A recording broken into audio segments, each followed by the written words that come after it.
Assalamu alaikum. Coming to you from London's Islington, British Lebanese, reporting from the ruthless head offices of warmongers, the area where they commit the genocide, where they sit and decide on. I've been hearing the elections in Lebanon. There's been a walkout in the, I don't know what you want to call it, their parliament.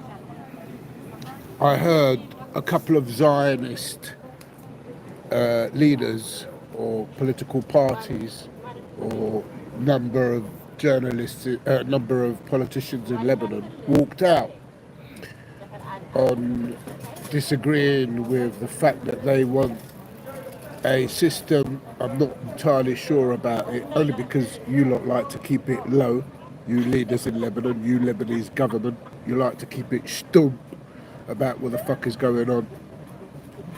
There's my first swear word. Let's see if I can make some money on it every time I swear. So they've walked out because they didn't like the fact that, or this is according to what I've collected, a journalist will be far better able to capture this and relay it. But nevertheless, it's a talk of today, and it's a subject which is very, very important, because us expats, we represent a large community across the world. Us Lebanese expats who are forced to leave our motherlands for all sorts of reasons should have a say in Lebanese politics, in the elections. And why shouldn't we? Provided that the Lebanese government fork out for tickets, flights to Lebanon, and why not? And accommodation. If you pay for that, we'll come over and we'll vote. Just like former Prime Minister Said Hariri did, promising expats to go over to Lebanon and vote for him. Although he might not have directly said vote for him or just go to Lebanon and vote. It's obviously to vote for him, and he was funding it. So what I'm saying isn't exactly extraordinary, is it? Is it wrong? Well, let's get the facts straight. I'm in IT, remember? Remember? When you want to have a voting system that allows voters, taxpayers, residents of Lebanon, expats, it has to go through a computerized system. So who's got the computerized system then? Well, it ain't ink and a thumbprint, is it? Who created the software package? That is a question. Greetings if you joined us with my left hand to the Zionist side of Lebanon, and with my right hand to everybody else. Greetings from London's Islington, the Jewish stronghold where all the decisions get made. Coming back to the subject of elections, when we know that it's elections, what's the name of the computer package, dear journalists? Why aren't you asking that question? You're all sitting down having fun out there now. Who have we got? We got a British dual national out in Lebanon now, journalist Richard Medhurst. Been told that obviously he's given reason to believe that he can't talk much in Lebanon, or the Lebanese government have told him to shut the fuck up, but yet he keeps on bringing out the videos while he's out there.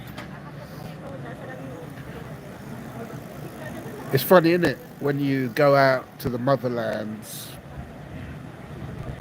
and then you start YouTubing, it's amazing how the switching of the views get pushed out. I don't know. I'm not one to trust journalists. In fact, I must be hated by enough of them. And yeah, good. Why not? I'm proud of that image. I'll wear that on a badge on my shoulder. Because the questions are not being asked. I want to know what the computerized system is for this voting. Because the voting system in Lebanon, what it means is that the Zionists are obviously going to control the electronic system. And they're going to fraudulently dictate the votes. And that's the way I see it. So that will give them the leverage of walking out of the palace today, or wherever it was that it walked out of in Parliament. I believe that these Zionist politicians in Lebanon, they're all talk and no action. And now it seems that there's been some kind of takeover of some sort in Lebanon. They're still not agreeing on it. What about the currency? I heard that the currency in Lebanon is going to be changed so that it would be virtual currency. So you're going to have a system where there's no cash. It's just going to be on a card or ID. Why aren't journalists talking about that? Why aren't we going into each and every minister in Lebanon as journalists armed with cameras and microphones, be it the Minister of Communications, be it the Minister of Defence, Minister of Foreign Office or Foreign Policy, all these ministers, why haven't they been asked questions? Why haven't we got microphones stuck in front of their mouth, firing questions? What are they saying? What do they want to do in Lebanon? Why are they discussing it between each other where we are all part of it? Why not bring out all the questions that have been thrown, all the implementation plans that the Zionist cult wants to push onto Lebanon? Why is it done behind closed doors? Yeah? Why aren't we leaking out information? Why aren't we putting effort into what those discussions are behind doors? Behind doors of the parliament I'm talking about, because it concerns us. Let's face it, yeah? I remind you, when we come to Lebanon, we pump billions in Lebanon.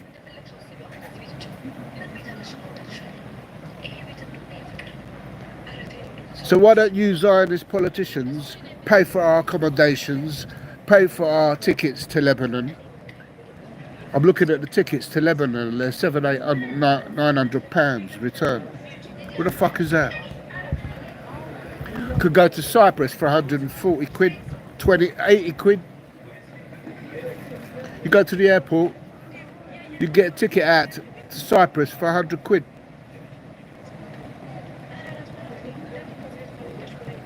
You could go to Turkey for 120 quid. But nah, Lebanon, you fucking greedy bastards. Middle East Airlines, who's that owned by? I heard it's owned by a Zionist. Yeah. So you can't win really, whether you want to come to Lebanon via British Airways, you can't do that. You have to take Middle East or some other airline. Well, why don't you provide us, like Said Hariri did, yeah? And I went to apply for it. I wasn't going to vote for him. But I went to apply for it. Our family applied for it, but we were rejected. Yeah? The embassy weren't cooperating. Surprise, surprise. So why don't we bring it up then? Why don't we expose it? That Hariri was saying, yeah, if you want to vote, come over. We'll pay for your flight, we'll pay for your accommodation. You wanna bring in your ruthless foreign policies from outside Lebanon, if that's not intervention.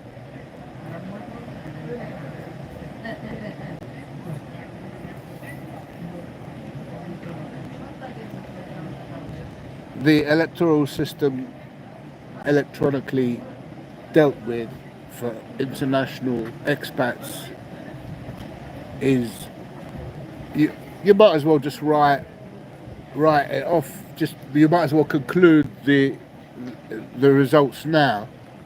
Yeah, Samir Jaja is going to be what the next president after Aoun. I don't know. That is if Aoun still lives. They might assassinate Aoun and Nawaf, whatever his name is. Funny that character, Nawaf. 1 minute he was filling in as the figure that was holding Netanyahu accountable for genocide, and next minute he's a prime minister. Well, that's a pattern, isn't it? That is a pattern of the Zionists doing what they do across the world. Do you remember when Rupert Murdoch News of the World inquiry was going on? They used Tom Watson, the British MP, former British MP. They used him. He was holding Rupert Murdoch accountable, weren't he? Do you remember?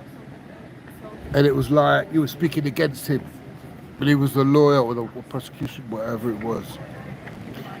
And then he got elevated as a politician, put in government.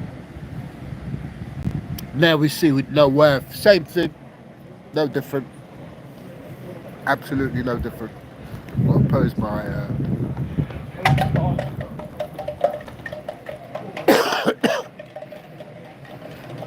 it's the only tattoo I got, and that's why I don't want any more than that.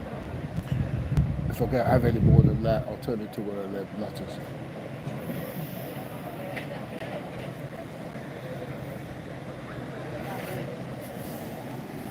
So I'm not sure how this is going to continue, the discussion of the elections in Lebanon, and whether expats are going to be coming into Lebanon or being able to vote from outside.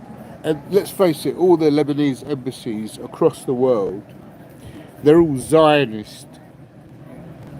They are the Zionist side of the Lebanon politics. They are the Israeli-controlled side. Let's face it. Yeah, we shouldn't say American-backed. I think we should eliminate that from our inquiries now. Yeah. We know. We're come to the conclusion. The white boy are starting to believe us Arabs, us Lebanese, us from the nuptials of the motherlands, us who are the original Semites. We are the Semites. We are the founders of Semites. It's in Tyre, in Lebanon. That is exactly the reason why Israel is pushing its so-called buffer zone. Buffer zone. Why are you calling it a buffer zone? Why is it when they take your land, you want to sensationalize the words and sex it up and call it a fucking buffer zone when it's an invasion and an occupation? Why?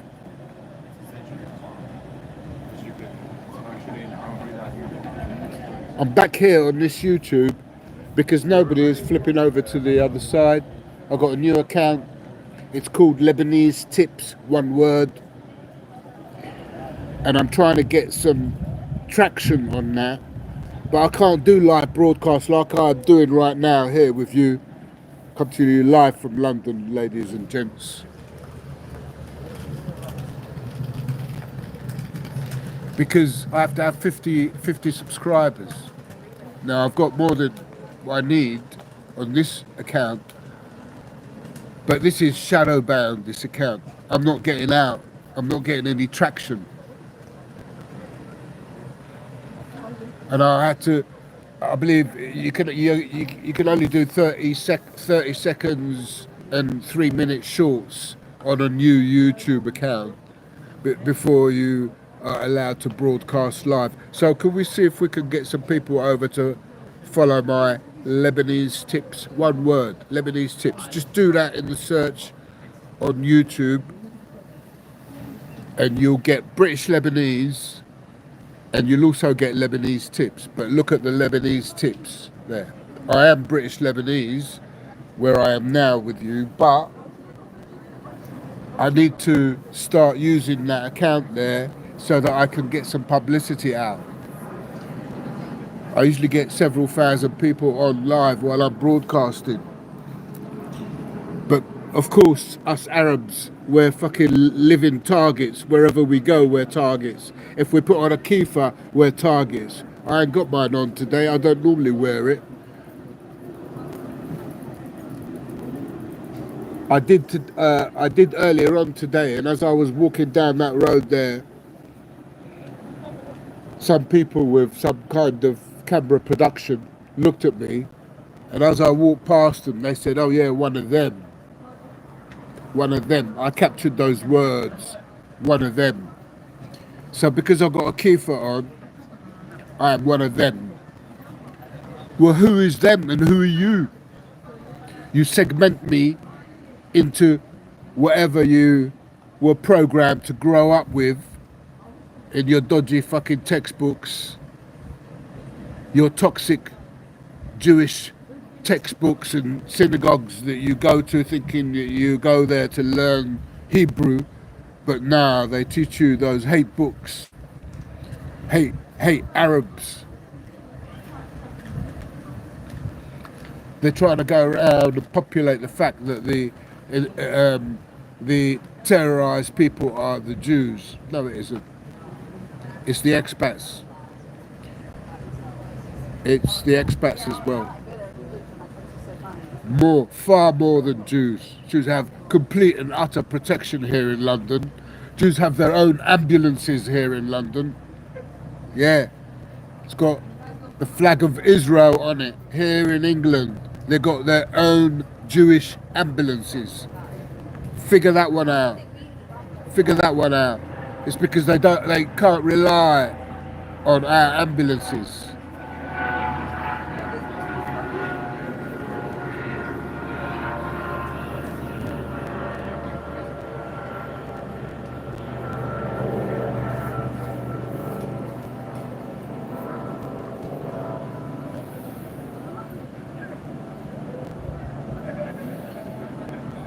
So we don't get to find out what the government want to do with the roads in Lebanon, what they want to do with the pipelines, the drainage system, the transport system, the train systems.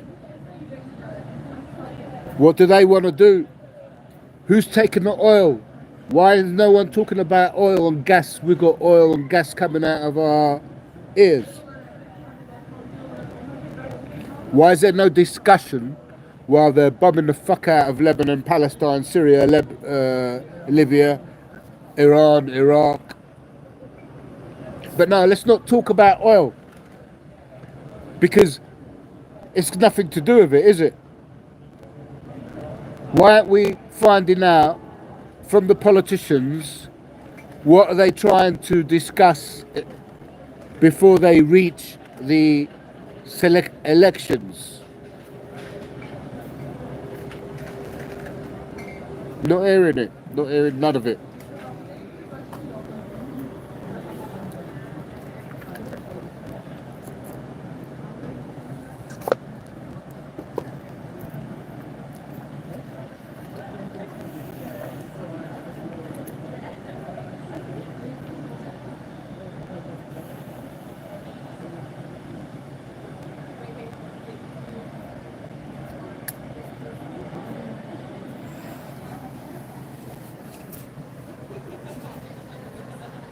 the black brother who was in Glastonbury, I only wish I was there.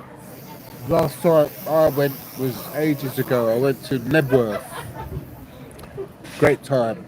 We had a vehicle, big van. It was absolutely fabulous. Excellent. I believe that the police have to be very careful how they deal with this individual because he's a black brother. The dreads coming out, typical representation of our black brothers.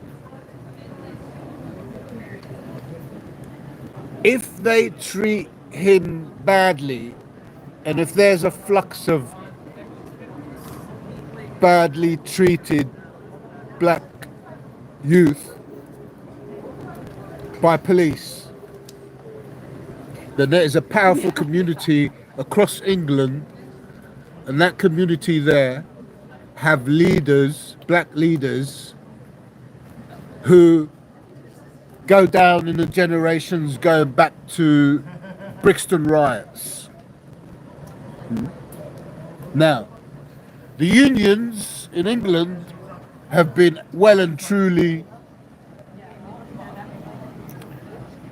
debunked by the government. They've been defused, they've been blackmailed, they've been bribed. Maggie Thatcher made sure of that, if you really want to talk of history. But those unionists, and I'm very much a unionist in my earlier career, they're disappearing. They've been chipped away on. The foundations that we've had in England have been kidnapped and hijacked and blackmailed and who knows, killed off maybe. So if we get a flux of, if now the police have got to be very careful, because if they mistreat people, especially the black community, it will trigger off riots across England. It will trigger off riots across England. So here's my advice to the British Metropolitan Police and the British Met Force. Don't fuck with us non-white men. Because we don't have to be Arabs. Although right now, I feel like what a black man feels when they're growing up. I, as an Arab, a British Lebanese Arab, an expat of the motherland, that's how I feel. I feel like how they've been treated throughout their lives.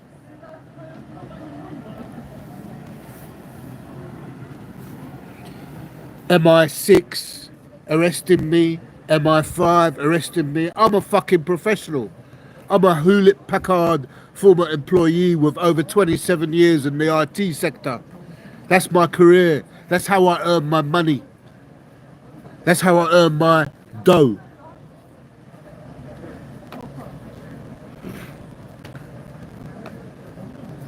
But just because a political leader in Lebanon follows me this time last year, or maybe a little bit later, MI6 continue to harass me, MI5. And let's face it, the court case that I had with 5 pillars, yeah, Lebanon are calling them MI6, MI5. And they've been trending again and again and again. Mohammed Hijab's been trending. Dili Hussein has been trending. I know they don't like me saying their names, but you know what? You've been exposed by the majority of the Lebanese people across the world. Otherwise you wouldn't be trending. And if you want to single me out, well, you're nothing more than a bully like George Galloway. Went into, what was it? One follower on Twitter. How fucked up has the algorithms of Twitter made people like a legendary, supposed legendary George Galloway to think in the same way as the actual application, the X, the Twitter application. When you click these options that are available to you, not one of them annotates how much I have got people to unfollow me, how many I blocked. He doesn't see that. I've had thousands follow me, thousands in the short span on my Twitter account. Check it. Look at my account, you'll see it below. I've had thousands follow me, but I all unfollow them because I don't want the fucking publicity. I don't want it. I had it offered on a plate.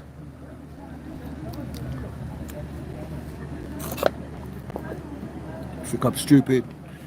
Can't be free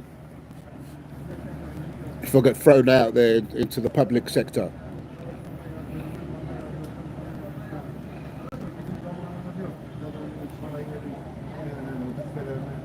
Yedirmeyi. Ben sadece sana büyük bir köşe, ben demiyorum böyle olacak. Ben sadece bana yazıyorum. Yediğin dayağı unutma, falan.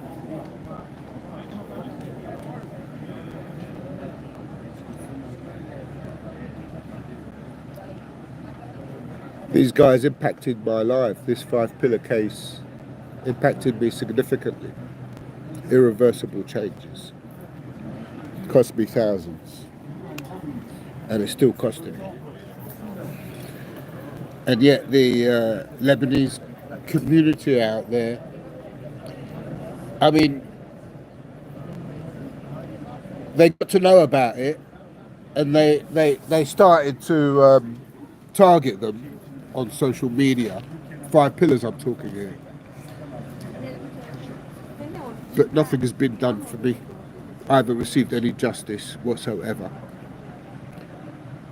All I've received is a cunt judge who duped me, told me I was supposed to have a jury when I did get a jury. And the lawyer, a Zionist cult lawyer, can't remember his name now, some Irish cunt, with due respect to Irish people. But this one particular, he was an Irish cunt.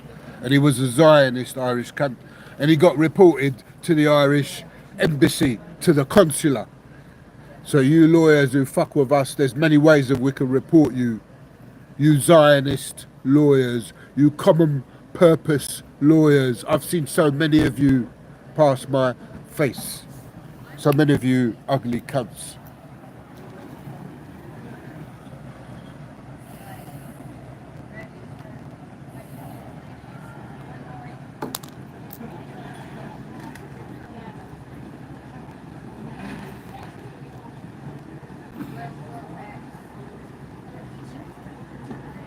I heard George Galloway is in Iran. Today there was a broadcast. So he's been invited out there and getting paid. He's got to collect his money of talking off of the blood of Arabs when he denounces Arabs in his videos. It's different, isn't it, when you lot get to hear about people who are speaking up for us from the angle of people like me, who actually live here, who actually see what's going on. I haven't put out that phone call, have I? That I had with George Galloway when he gave his number and I phoned him. I've still got that. You wouldn't be thinking of George Galloway in the way you do if you heard that phone call. See, these people, you know, they might look great image on camera, you know. But when it comes to the crux of utilising these people, let's face it here, they're supposed to be here representing us. They're supposed to be our voice. Yeah? Rejected by George Galloway, rejected by Jeremy Corbyn. Even Jeremy Corbyn's brother tells tells me Piers Corbyn was responsible for my 17-day hunger strike. And he wouldn't say that. He's been a councillor before, so he knows his law. Plus, he's a former Labour leader's brother. Hello. And I remind the public, I've said it in my other podcast, when my dad from Jeremy Corbyn's constituency was asking for him, writing him letters in handwriting, signing it. Jeremy Corbyn weren't getting back to him, and he was from his constituency. So what a fucking shit old bag he is, eh? Useless. Heard today some report that he'd done was being rejected by Parliament, and that it was useless. And what do I see? PR stunts. PR stunt after PR stunt after PR stunt. You're still being exposed by us, British Lebanese. Mr. Corbyn, I know you watch my fucking videos. I know you do.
Why is it I can see the moon, but you lot can't? There it is. Right, there you go.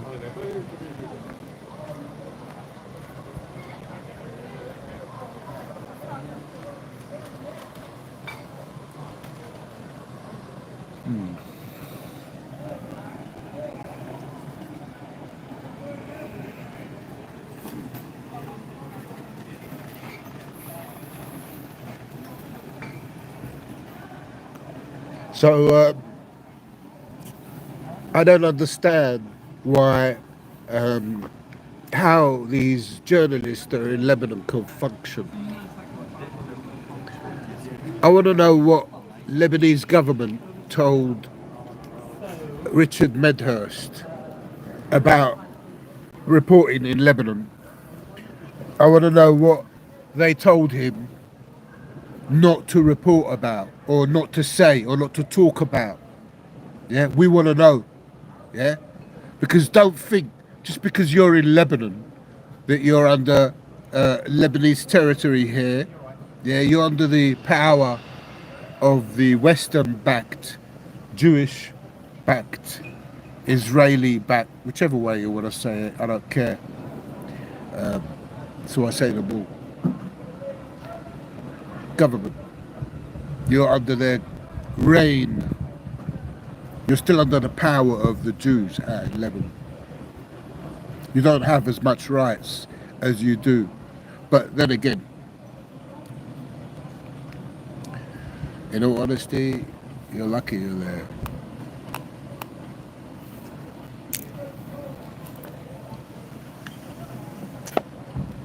You've gone out there to see Lebanon before they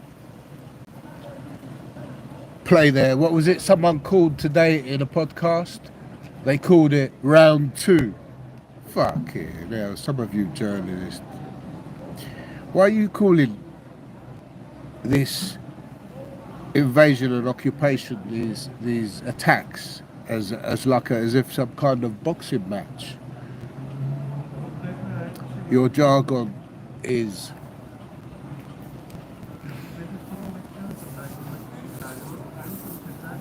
so the youths coming back to what was it again? Bobby Dylan. Check my Twitter account. I've released one from my Lebanese Tips YouTube. Had a little brief about this Glastonbury black operation, psychological operation that you lot have still till now failed to debunk. And it is my view that the Zionists did this in Glastonbury because they knew they were going to do. You know, it's not as if he went out and done it on his own account, which some of you analysts are trying to style it out. It's not that.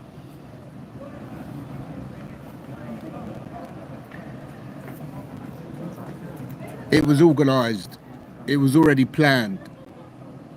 Yeah, and they knew that they could steer you away from what's happening. I hear loads of people have been killed in Palestine today.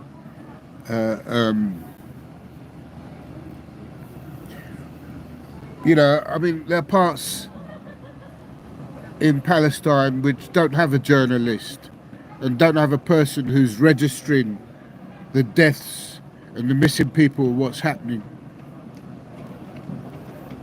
So you lot all coming out with numbers.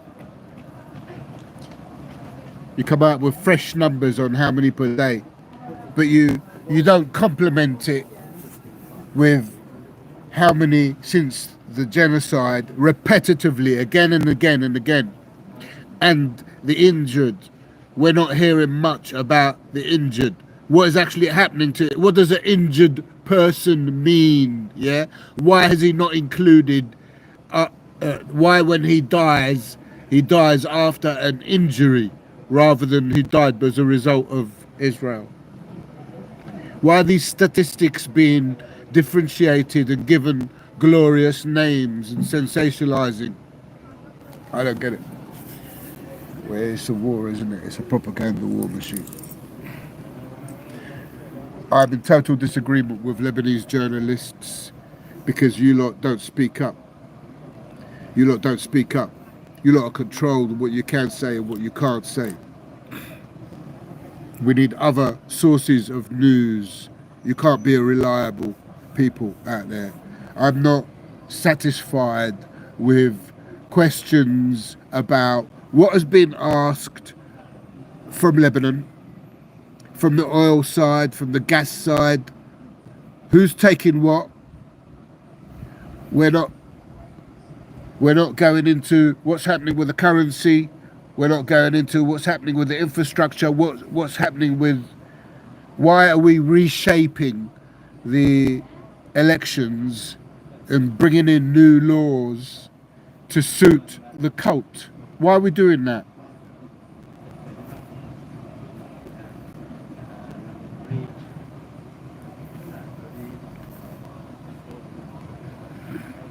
So they want to bring in new laws about fuck the IDF or whatever it is they're saying. So that, you see, now the IDF now have been elevated in the world to a degree where they are seen as a world power. That's how I read it. Now, and we all know that England uses Israel to train its police here. So when police in England get recruited, they get sent over, to Israel, put in hotels, accommodation, free food, free this, free fuck. And then they come over here to practice what they learn out in the IDF. So they don't just do that here in England, they do it in America, They do it in Europe. They do it in Asia. Yep. All those puppeted countries get their training off of police in Israel. So the normalization of the multiple breaches of human rights is being pushed and endorsed and transported abroad. They're showing now that Israel is a world power. They're showing now that the IDF is a leader in the world. The intelligence, the Mossad, is being pumped up and elevated, and we keep getting all these weird and celebrity characters and professors and doctors and psychiatrists, or these names that they're bringing in to speak on their behalf. It all leads to one rule from one location, Israel. The Balfour Declaration was a declaration to take over and rule from one place, the New World Order. And as we've said repeatedly, when I say we, us, the Arabs, from history, that they want to rule the world from Jerusalem. I mean, it's even got it in one of the songs in the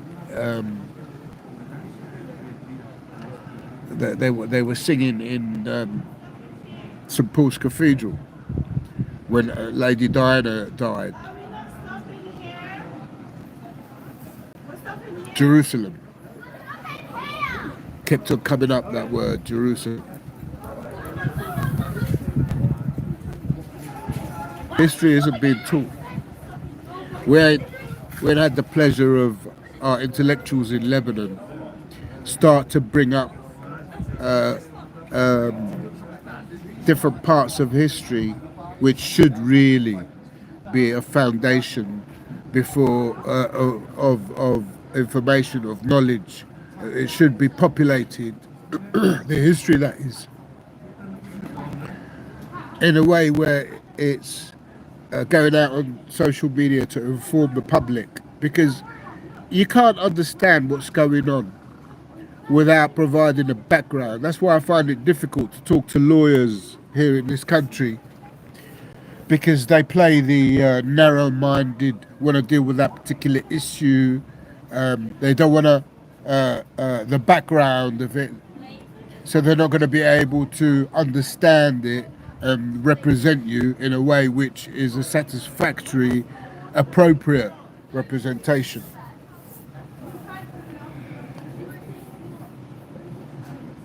So we're not hearing the history, we don't hear it much anymore. So we need to bring that back in on podcasts. Doesn't matter if they're long, because these podcasts now that are long are becoming more popular than before.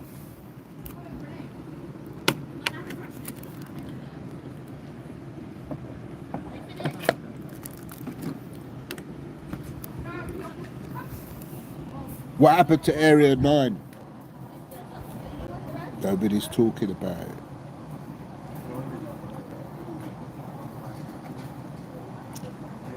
I'm hearing some traction in Syria, that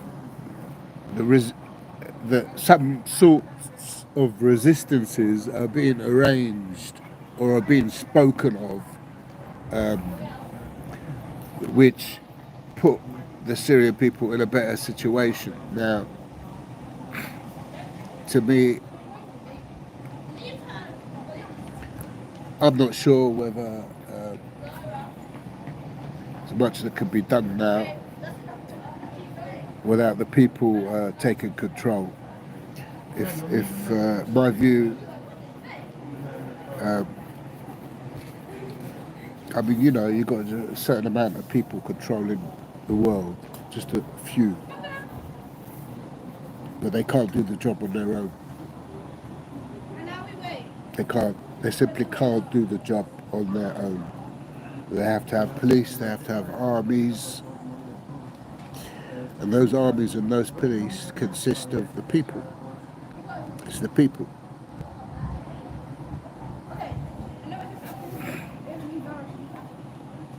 I expect a lot of unrest this year, and next year probably even worse.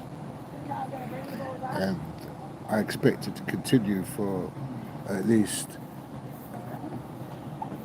another couple of decades at least. I don't think I'll see any ending of this in my lifetime. I'm wrong, but I doubt it very much. I think that the fatwa we've heard about an Iranian sheikh or leader, Islamic leader, has issued a fatwa. Well, I only predicted that in my books, in my tweets, in my social media, in my podcasts on X. It's a shame that it's. I don't know much about it, but I don't think that. I mean, it's a start, but I don't think that it alone is sufficient. I think that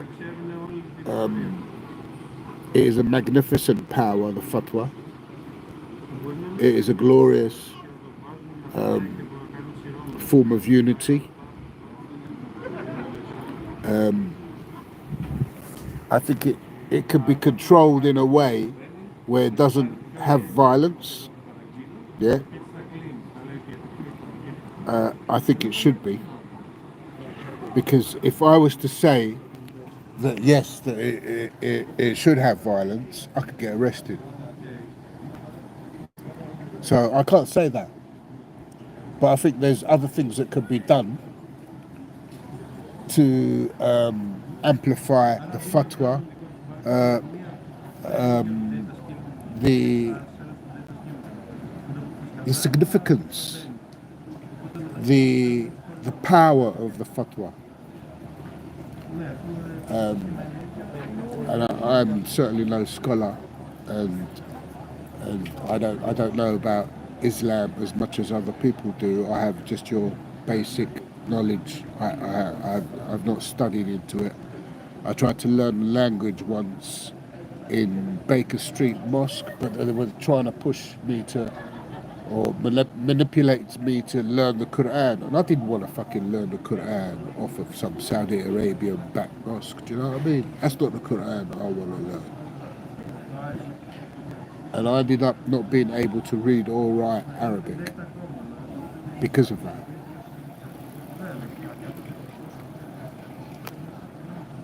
But I think that the overlooking of the fatwa has shunned me, really. You know, its power, its capabilities since the Salman Rushdie fatwa stopped. It's as if all the leaders had told their selected Muslim leaders to shut the fuck up and not issue fatwas.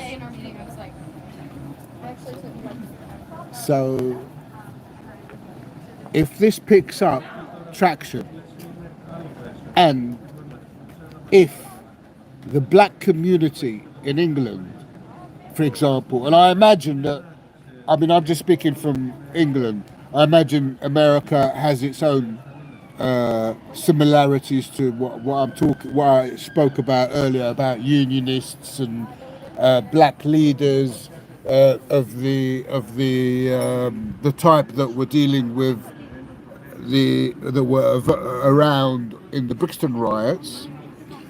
The triggering off of these leaders, the black leaders across areas in England, on when the police used to really treat our black brothers and sisters badly, I think that those people there, they've been changed, and they've dissolved them. They've disabled them from having any clout, or they've bribed them. And so these have been taken over by, certainly by other speakers who speak on behalf of the black community, because they have a huge, massive impact. The youth in this country, when they get called out, you know, you see real riots, real proper riots, physical violence, police casualties, significant. So if we have a flux of fatwas coming out, and if we have a flux of these riots, that could trigger something off. But I'm not entirely sure whether that is going to happen, because they've enforced laws that are so much now. I mean, I don't know how many laws have been created since 9/11 until now. Have you checked? I think I googled it once, so I asked Grok. But there's an interesting analysis for statisticians to debunk. How many laws have they created in the last 10 years in England, in America, in Germany, in Italy, in France? How many laws have they created in all these NATO countries? Must be a subject worthy of discussion. Because if it's increased to a significant level, how far can you push the people out there? Bear in mind, I'm not a protester. I don't protest. But it's a thought.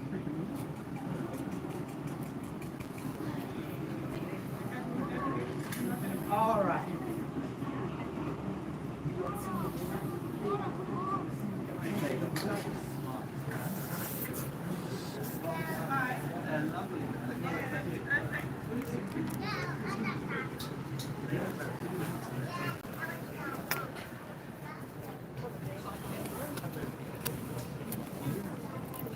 So I need some subscribers over to my YouTube, Lebanese Tips, one word. So if you do that search, Lebanese Tips, one word, and you look up the ID, you'll see British Lebanese there, but you also see Lebanese Tips. I've only got about 8, I think, so I can't go live from there. I don't know if you can see the moon from here.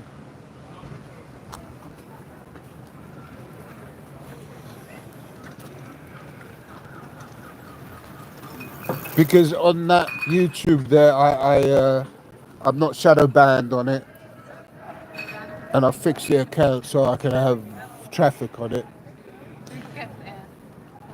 And I'll be moving away from this one here because it's not doing me any good, because I'm trying to get the message out on my presidential case, and all I'm having is all you Cabbage Patch audience. I'm not capturing the right audience. I'm ending up with you Zionist cults tracking me, you agencies from the police across the world. I am indeed one of the most outspoken British Lebanese anti-Zionists, certainly in Islington. I'd say probably not as much, not active. I'm not active, but over the last 20 or so years, all my social media, everything that I've said, everything that I've tweeted on it, is all data there that's available for every police officer, every police officer's questions. And so therefore, I don't really need to say much. I've said everything I need to say. Some of the stuff I say is satire.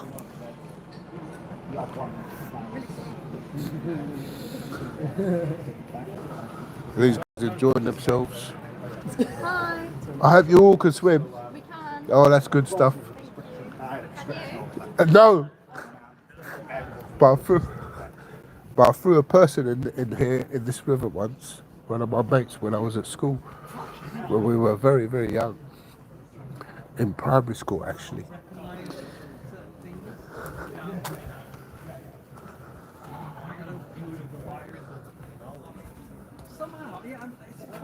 So we have just by the canal here. I think it's The moon up there. You can't even see it from there. It's beautiful.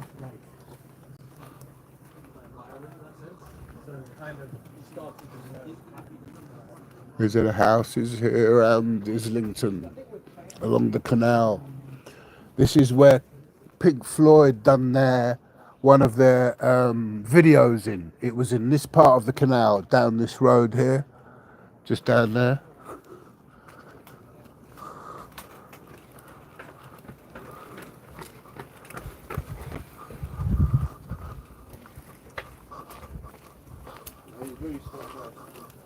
It's like a piece of art there. It's like some canvas.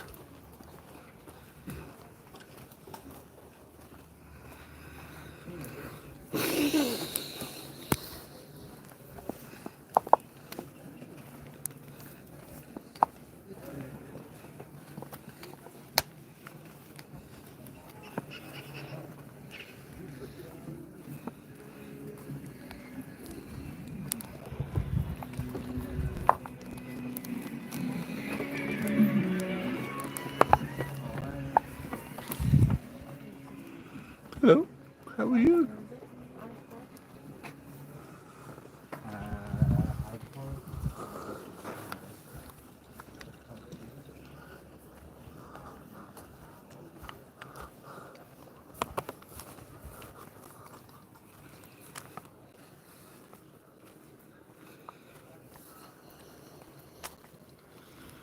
I'm not 100%. My mum's in the hospital still. Didn't really want to do this video, but I wanted to get the message out.